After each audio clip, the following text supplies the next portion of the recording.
1984 में पिसनारी की मड़िया में चातुर्मास हो रहा था। अचानक आचार्य श्री का स्वास्थ्य खराब हो गया। आचार्य श्री ने मुझसे कहा, आज कौन सा दिन है? मैंने कहा, आचार्य श्री आज उत्तम शौच धर्म है। 1 मिनट के लिए आचार्य श्री रुके, कहते हैं सुधा सागर जी को बुला के लाओ। मैं गया। महाराज जी एक कोने में बैठते थे और बहुताएं दीवाल की तरफ मुख करके बैठते थे। मैंने नमोस्तु किया और कहा कि आपको आचार्य श्री याद कर रहे हैं। क्या क्या क्या मुझे आचार्य श्री याद कर रहे हैं? हमने कहा हां। बोले क्यों? हमने कहा ये तो आचार्य श्री ही बताएंगे। और हाथ में पिछी लेकर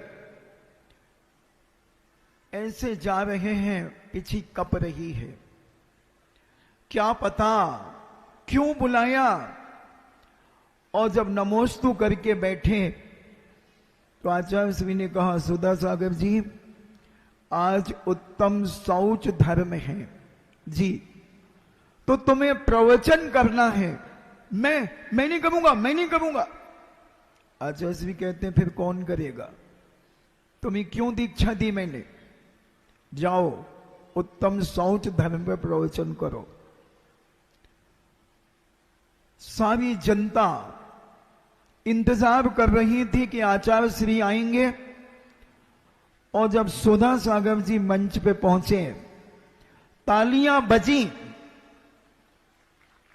तालियां बजी। बस इतना ही बजी थी, अब ज्यादा मत बजाना।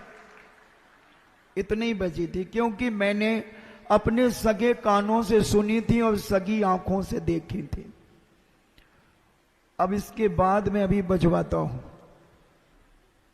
और ये बजी जब इन्होंने मंगलाचरण किया। अब देखना मेरी पिछी को।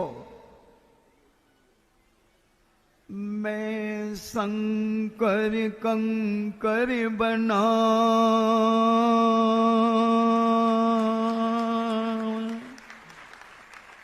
ऐसे कांप रहे थे जैसे कोई पूस की ठंड में कांप रहा हो। बहुत तेजी से कप रही थी पिछी। मुझे लगा कि कहीं पिछी नीचे न रुक जाए, मगर पिछी बहुत मजबूती से पकड़े हुए थे। कंपन थी। मगर जब प्रवचन शुरू हुआ तो सांस कब ली, कब सोचा, कब क्या किया, 1.5 घंटे तक दहाड़ते रहे। 1.5 घंटे तक दहाड़ते रहे। सारा सदन 20-25 हजार की जबलपुर की जनता पिसनारी मड़िया में देख करके आश्चर्यचकित हो गई कि अभी अभी 1 साल पहले जिनकी दीक्षा हुई है और वह इतना बोलता है, ऐसा बोलता है। और पूरी समाज में एक चर्चा का विषय बन गया कि अब कल से आधा घंटे सुधा सागर जी महाराज का प्रवचन होगा और वो 1 घंटे आचार्य श्री का प्रवचन होगा। प्रवचन होने के बाद जब पूज्यवर आचार्य श्री के चरणों में गए तो आचार्य श्री ने कहा, वाह वाह सुधा सागर, वाह, तुमने मेरी कमी को पूरा कर दिया। और एक मंद मुस्कान के साथ आशीर्वाद दिया और पीछे सिर पे लगा दी। फिर हमने देखा 14 घंटे तक एक आसन से खड़े रहे। फिर हमने 1985 में देखा 18 घंटे तक खड़े रहे। फिर हमने मुक्तागिर में देखा 28 घंटे तक खड़े रहे, एक उपवास एक आहार करते हुए 28 घंटे तक खड़े रहे। ऐसी साधना जिन्होंने अपने जीवन में की हो, ऐसा साधक कोई छोटा मोटा नहीं है बंधुओं। जो जुगनू कुछ इकट्ठे हुए हैं, और कुछ जुगनुओं ने एक मीटिंग की है।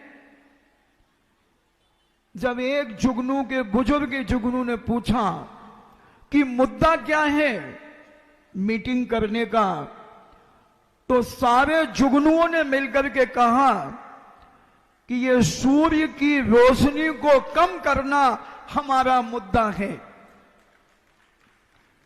क्या सारे विश्व के जुगनू मिल जाएं तो क्या एक सूर्य की रोशनी को कम कर सकते हैं? कितना भी भड़काया जाए, कितना भी सुनाया जाए, कितना भी दबाया जाए, कितना भी रोका जाए, कितना भी कुछ किया जाए, मगर साधक की साधना में कोई कमी नहीं और प्रभावना में कोई कमी नहीं।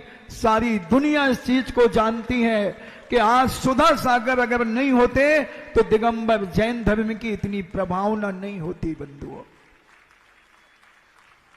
इतने संस्कार क्या नहीं दिया।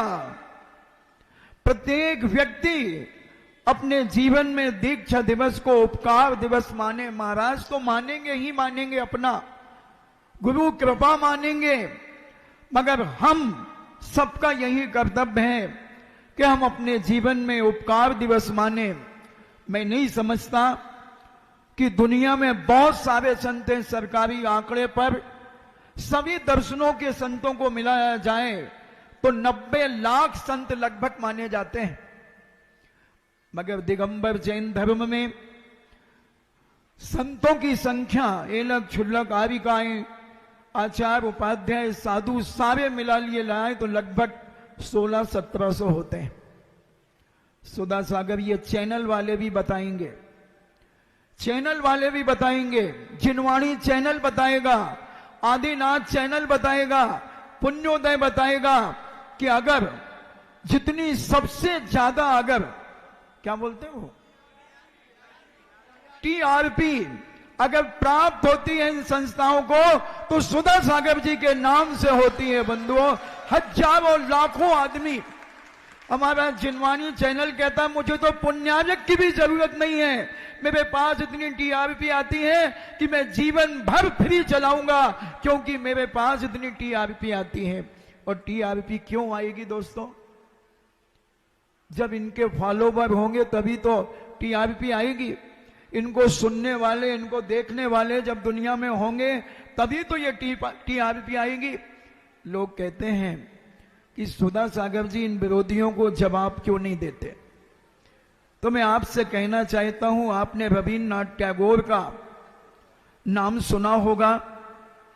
उनके ऊपर एक ब्लेम लगाया गया था कि उन्होंने जो राष्ट्रीय गीत लिखा है, जो स्वागत गान उन्होंने लिखा भारत का, तो वह गान जो लिखा उन्होंने, उनके ऊपर जो ब्लेम हुआ था कि सम्राट जॉर्ज पंचम के स्वागत के लिए यह गीत उन्होंने लिखा।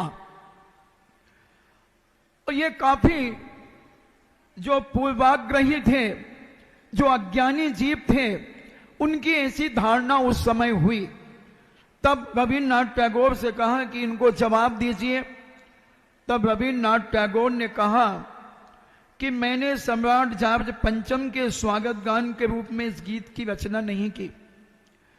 मुझे आश्चर्य है कि मेरे मन में थोड़ा रोष का संचार हुआ।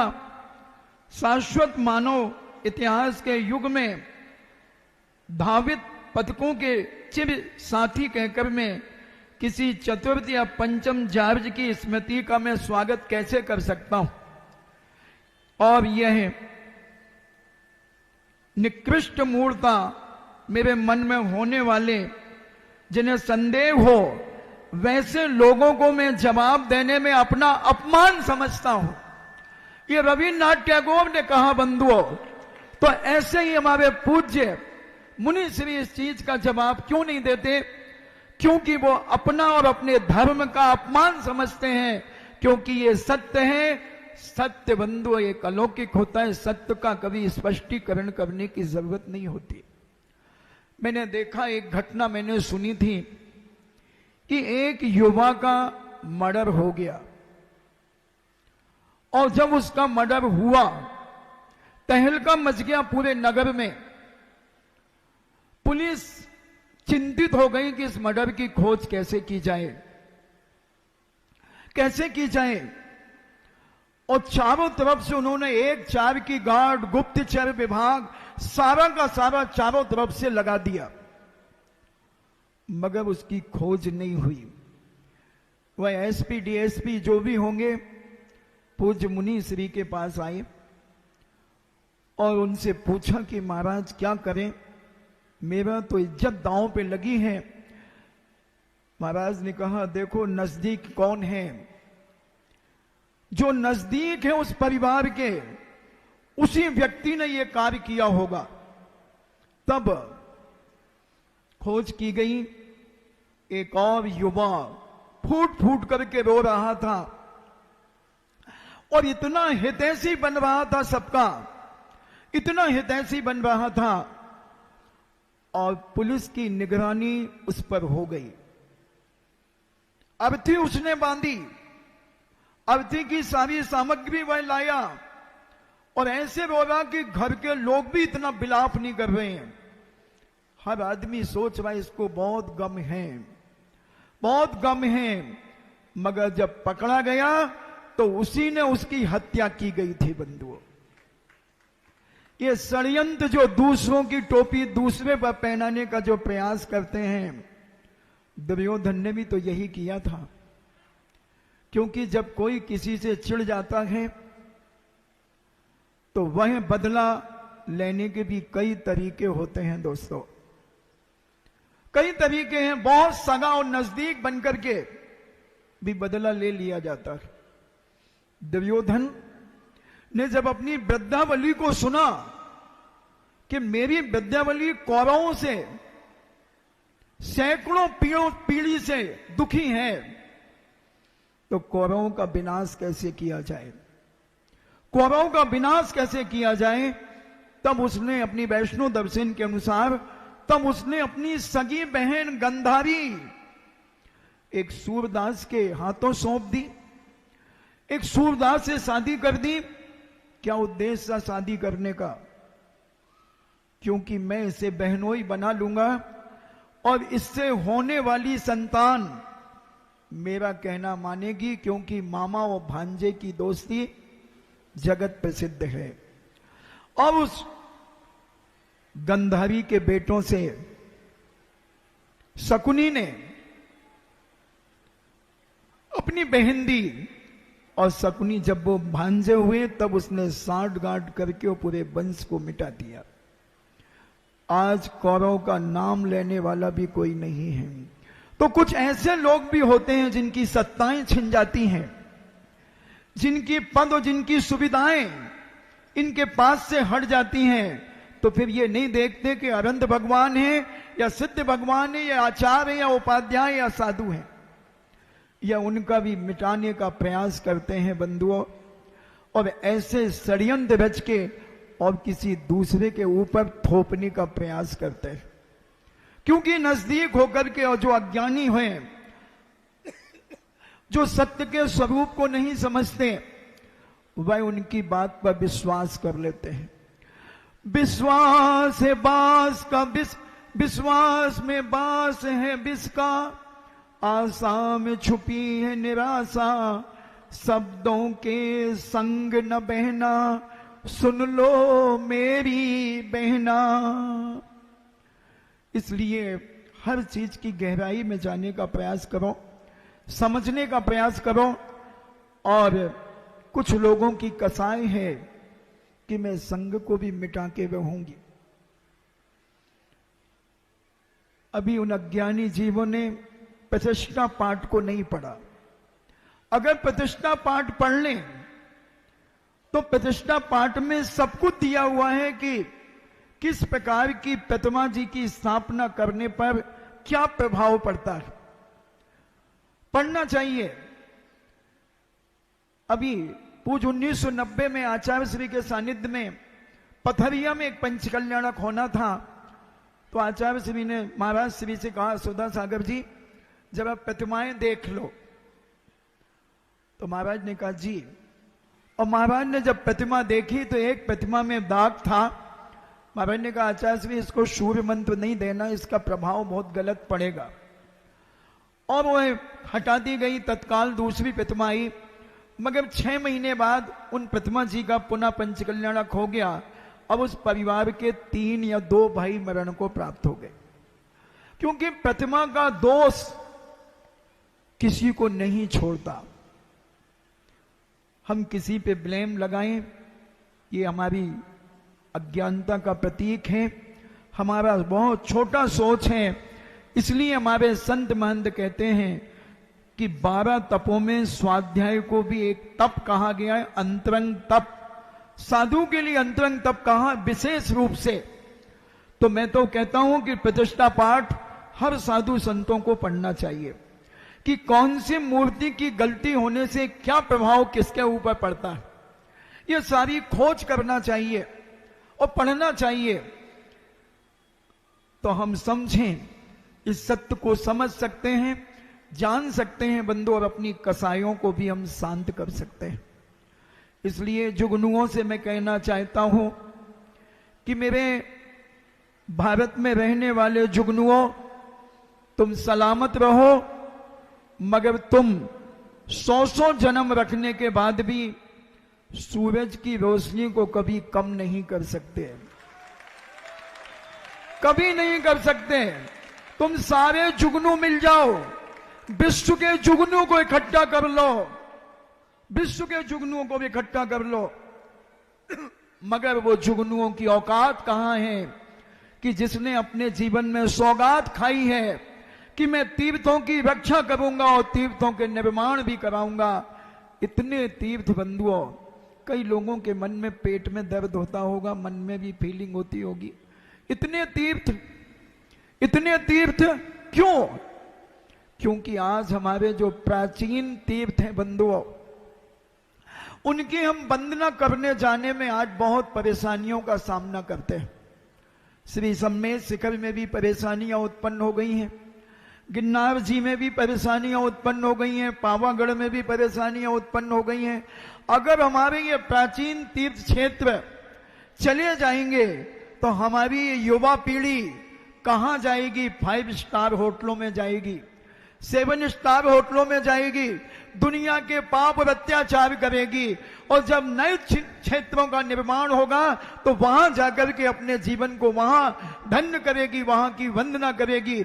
आज पूज्य श्री ने लगभग 50 तीर्थ क्षेत्रों का निर्माण और जीर्णोद्धार कराकर हमारी युवा पीढ़ी को मार्ग पे लगा दिया। बंधुओं, हर पवित्र त्योहार पर, हर धार्मिक अनुष्ठानों पर एक एक क्षेत्र में आज हजारों की जनता वहां उपस्थित रहती है और जिसके प्रभाव से धर्म की प्रभावना होती चली जाती है। संघर्ष, साधना, प्रभावना, जी भर के प्रभावना की। कैसी प्रभावना की? हमारी युवा पीढ़ी कहां जाएगी? 5 स्टार होटलों में जाएगी, 7 स्टार होटलों में जाएगी, दुनिया के पाप और अत्याचार करेगी। और जब नए क्षेत्रों का निर्माण होगा तो वहां जाकर के अपने जीवन को वहां धन्य करेगी, वहां की वंदना करेगी।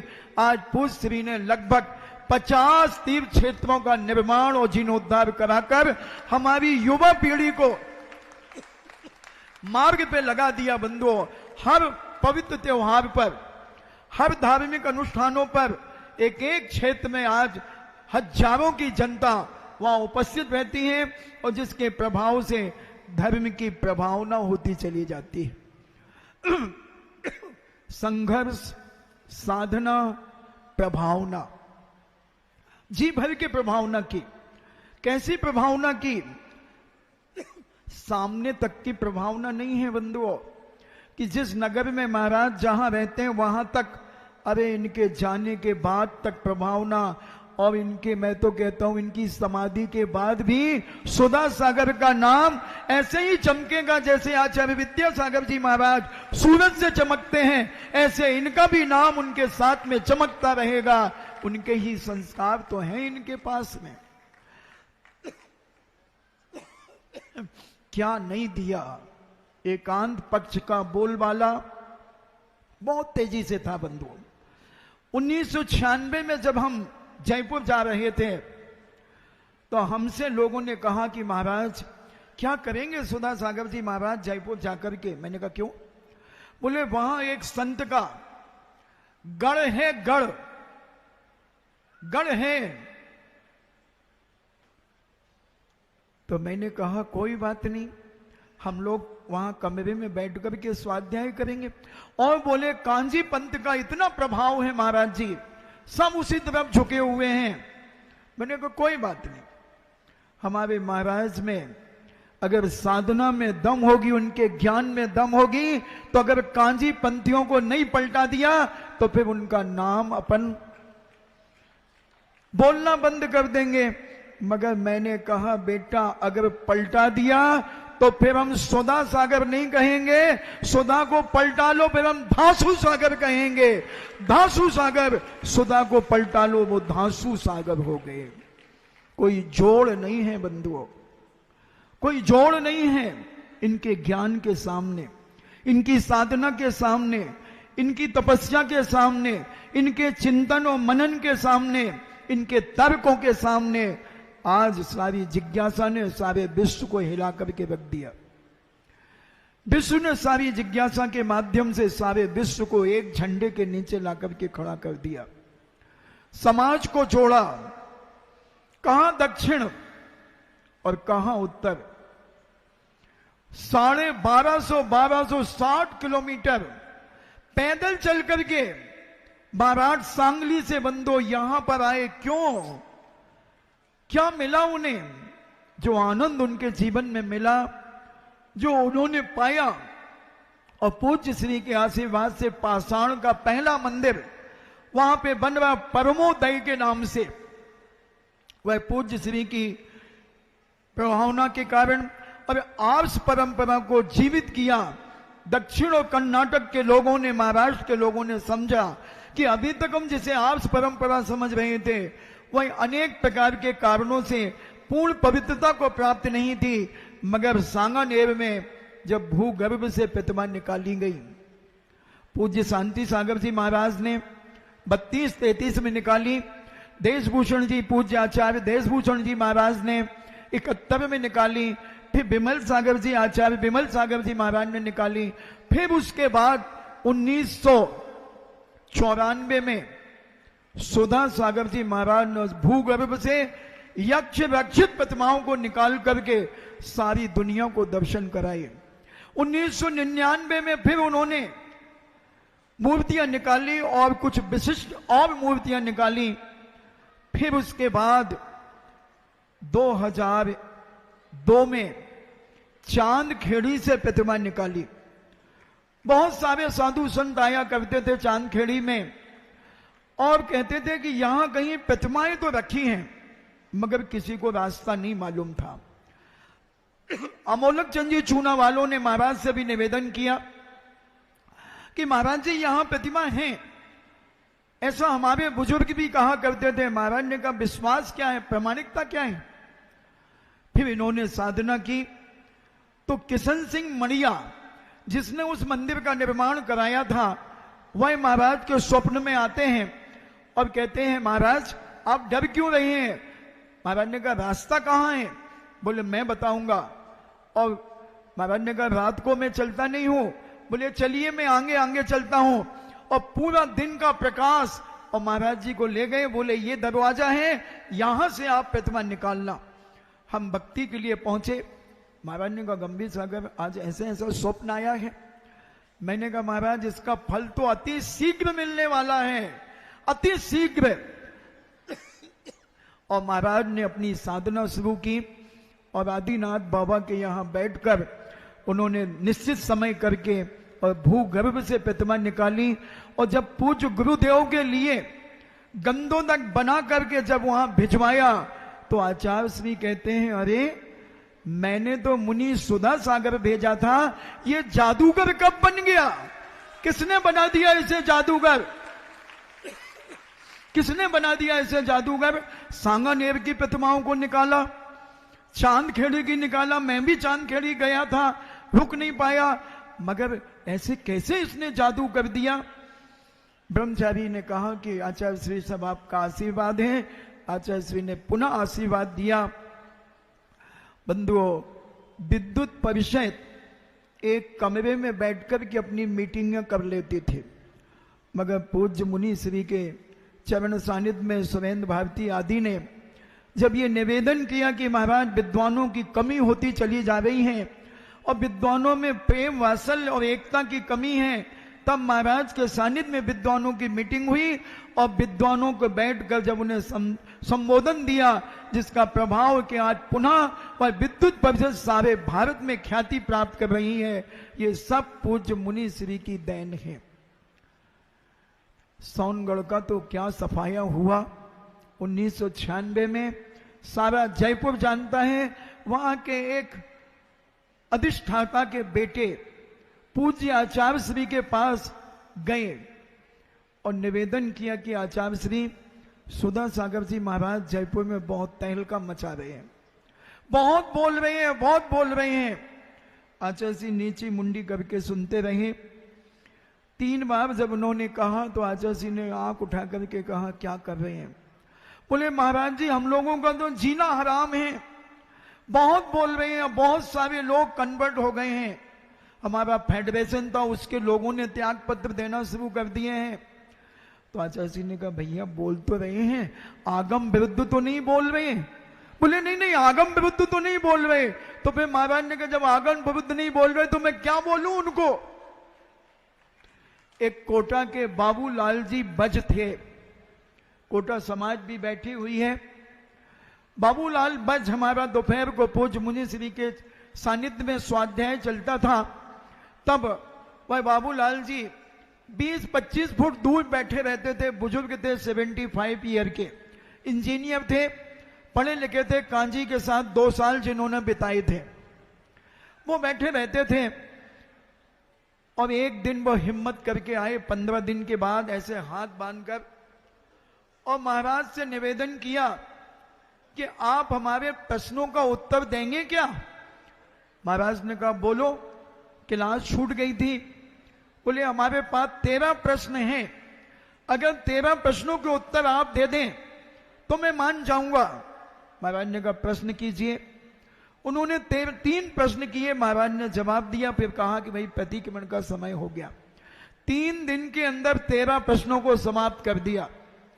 जिनके घर में कभी चौका नहीं लगा था, बाबूलाल जी बज ने चौका लगाया। फिर हमारी पद यात्रा गई चांदखेड़ी के लिए, कोटा वालों को सबको स्मरण में आ रहा होगा। और जब उन्होंने 7 में चौका लेकर के चले, चांदखेड़ी तक चौका लेकर के चले स्वयं बाबूलाल जी बज, तो ये मिथ्यात और एकांतवाद का भंजन करने वाले मुनि श्री सुधा सागर जी महाराज। राजस्थान में क्या गंडे ताबीज की चर्चा थी, क्या गंडे ताबीज की चर्चा थी। साधुओं को बड़ी दहशत थी, अगर तूने पैसा नहीं दिया तो तेरे घर में सांप बिच्छू छोड़ दूंगा, फाम फूट फट नारियल फोड़ दूंगा। बड़ा विचित्र था। और महाराज ने जब वहां बोलना शुरू किया, इन्होंने एक दिन पहले बोला कि उस पद्मावती में अगर ताकत हो तो मेरा मन छिला करके बताए। बड़ा चर्चा का विषय बन गया। और उस दिन मंगलवार था, हमने दोपहर को चर्चा छेड़ी, महाराज जी मंगलवार को आपने बोला है, अगर शुक्रवार को बोल दे तो पद्मा आंटी आ जाती और आपका मन छिला देती। महाराज ने कुछ नहीं बोला और हम मंच पे बैठे थे। शुक्रवार का दिन था, दिसंबर का महीना चल रहा था।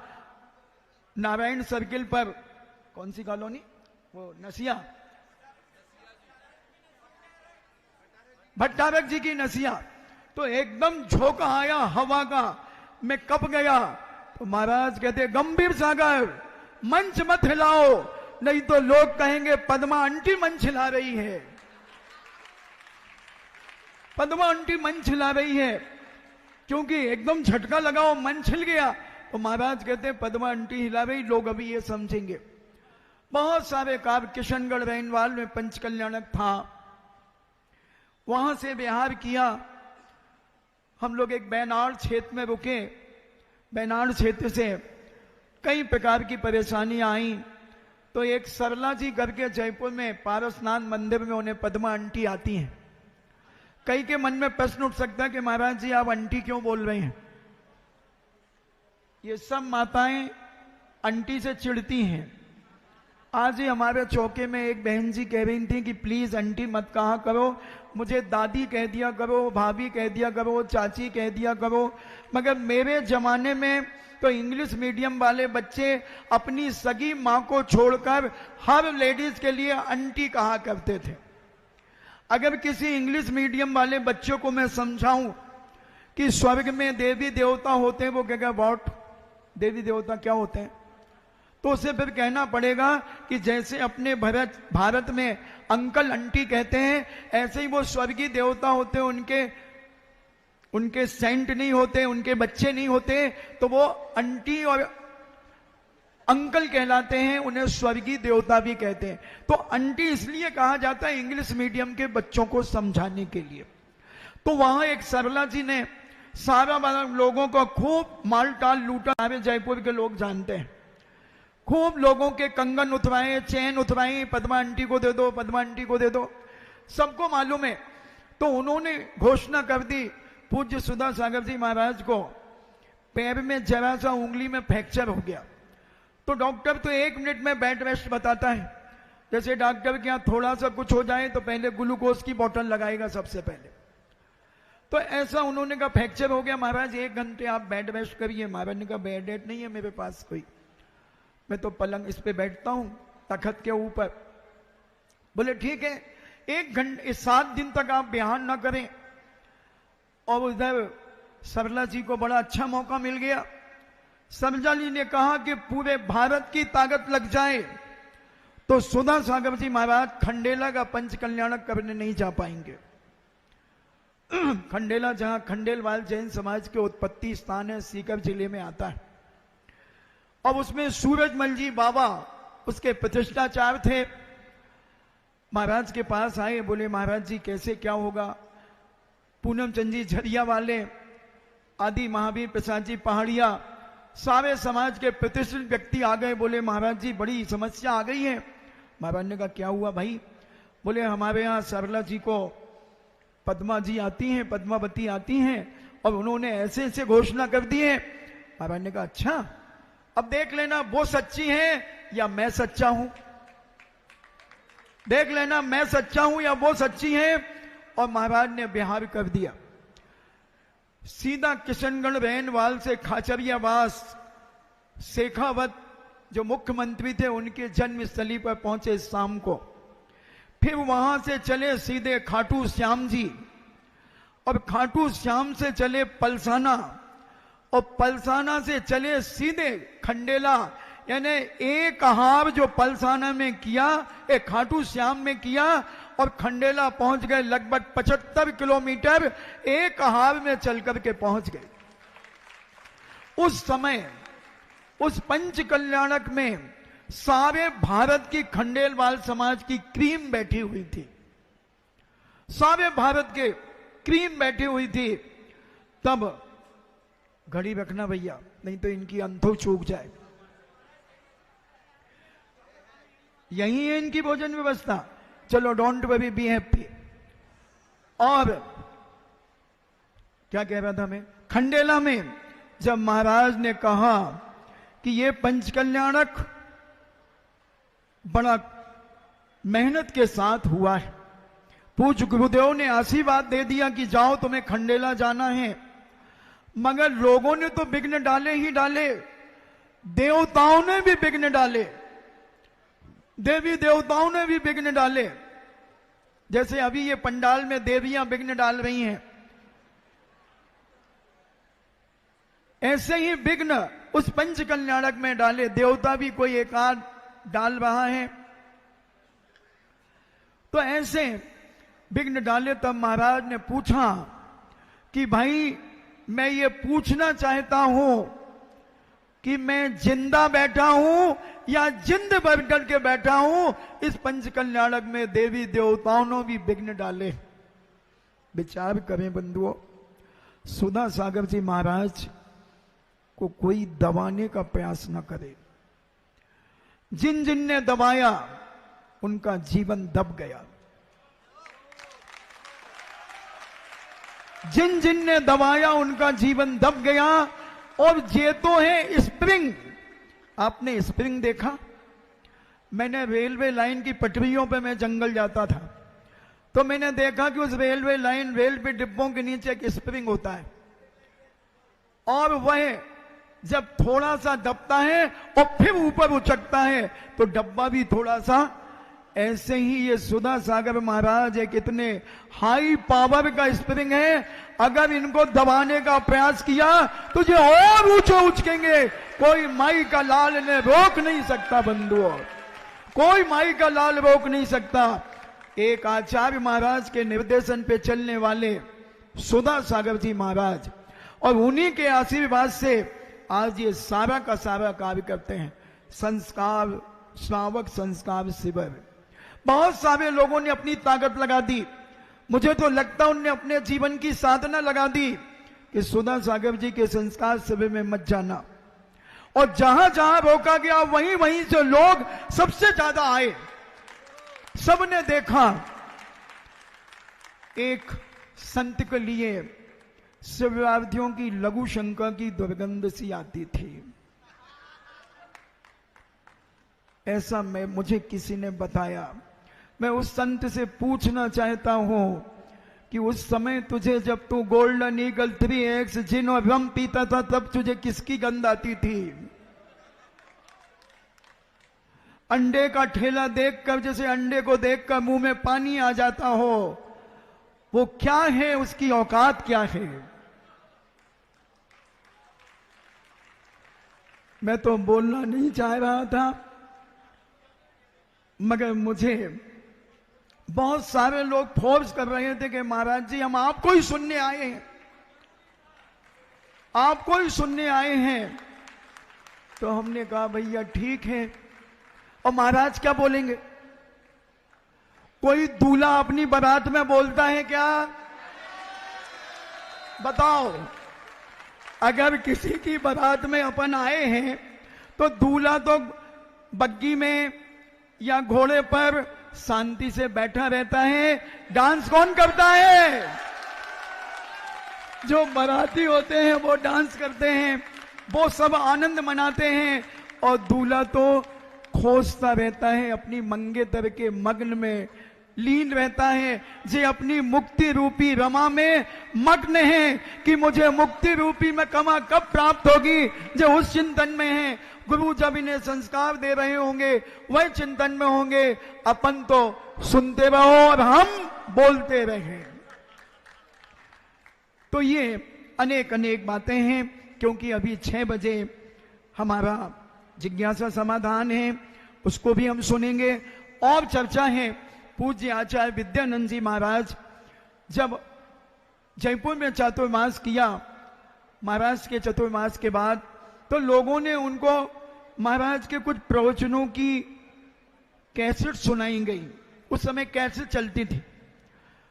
तब विद्यानंद जी महाराज बहुत विद्वान थे बंधुओं। उन्होंने 17 साल लाइब्रेरी में रह करके करीब करीब बहुत सारा साहित्य पढ़ा, 40-50 हजार किताबें पढ़ी।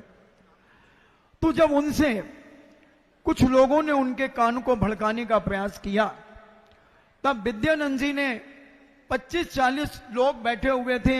यह बात मुझे पंडित शीतल चंद जी ने कही थी कि महाराज जी, विद्यानंद जी ने बहुत अच्छी एक बात कही कि सुधा सागर जी महाराज जो कार्य आज करते हैं, कर रहे हैं, जो बोल रहे हैं, काश अगर ऐसे 10 साधु हो जाएं तो सारा भारत में जैन दर्शन की ध्वजा फहर जाए। एक विद्यानंद जी महाराज बहुत बड़े बंधु विद्वान थे। कुनकुन भारती जिनके आशीर्वाद से बनी,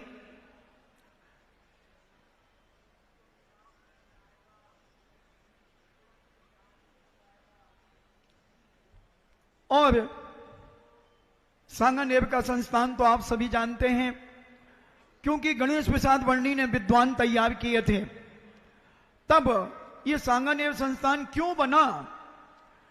क्योंकि एक आलाप पद्धति, एक छोटा सा ग्रंथ था और टोडरमल स्मारक के विद्वान ने उसका पूज्य विमल सागर जी महाराज और पूज्य उपाध्याय ज्ञान भरत सागर जी महाराज का फोटो फड़वा दिया और उसको टुकड़े टुकड़े करके पैरों से कुचल दिया। एक बच्चे ने जब ये बात पूज्य श्री को बताई तो पूज्य श्री का रोम रोम तिलमिला गया।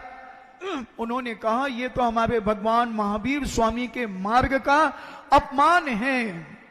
अब इनको चैन नहीं कि कैसे किस तरीके से आर्ष परंपरा के विद्वान तैयार किए जाएं। तब सांगानेर कमेटी ने स्थान बताया, पूज्य मुनि श्री ने स्थान देखा और हम लोग भट्टारक की नसिया से बिहार करते हुए शिलान्यास करके शाम को लौटे। फिर उसके अधिष्ठाता पूज्य महाराज ने और आचार्य श्री ने आशीर्वाद दिया पंडित बैनालाल जी को, वो बनाया। और आज सारे विश्व के अंदर सांगानेर का विद्वान, अभी हमें आलोक मोदी बता रहे थे कि महाराज इस बार मुझे सिंगापुर जाने का सौभाग्य मिला और उन्होंने 10 दिन सिंगापुर में जाकर के धर्म की प्रभावना की। कोई कनाडा गया, कोई सिंगापुर गया, कोई दुबई गया।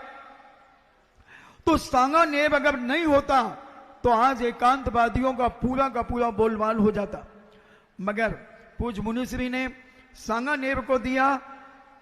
ऐसे अनेक कार्य पूज्य मुनिश्री के हैं बंधुओं। मंदिरों के निर्माण तो अभी सागर से बिहार करते लगभग 900 किलोमीटर हम लोग चल के आए। अशोकनगर, इसके बीच में कम से कम 100 खोखों का काम रास्ते में हुआ।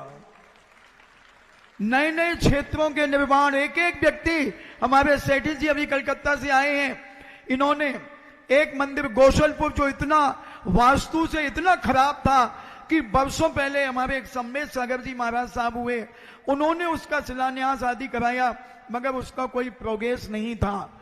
सेठी जी ने और वहां की समाज ने कई बार निवेदन किया, महाराज के नहीं भाई वो बहुत बड़ा मामला है, वो संभल नहीं पाएगा। मेरे से भी कहा, गंभीर सागर कहा, मैंने कहा नहीं महाराज, अगर आपने नहीं किया तो वह कभी जीवन में कोई नहीं कर पाएगा। तब महाराज श्री ने कहा ठीक, और गोसलपुर में सेठी जी ने उस मंदिर का संकल्प किया, विशाल मंदिर का निर्माण कराएंगे। संस्कारोदय और बहरी वन दिव्योदय जिसका नाम दिया, वहां भी बड़े विशाल मंदिर पत्थर के बनेंगे। ऐसे पूरे क्षेत्र में सागरोदय कम से कम मुनि श्री के सानिध्य में जो परिग्रह हमारे भगवानों ने पाप कहा है, उस पाप को धर्म में लगवा करके पुण्य बना दिया। लगभग 5000 करोड़ रुपया का दान पूज्य श्री ने कराकर और उसको पाप को पुण्य में बदल दिया और एक व्यक्ति के जीवन को संस्कारित करके उनके जीवन को धन्य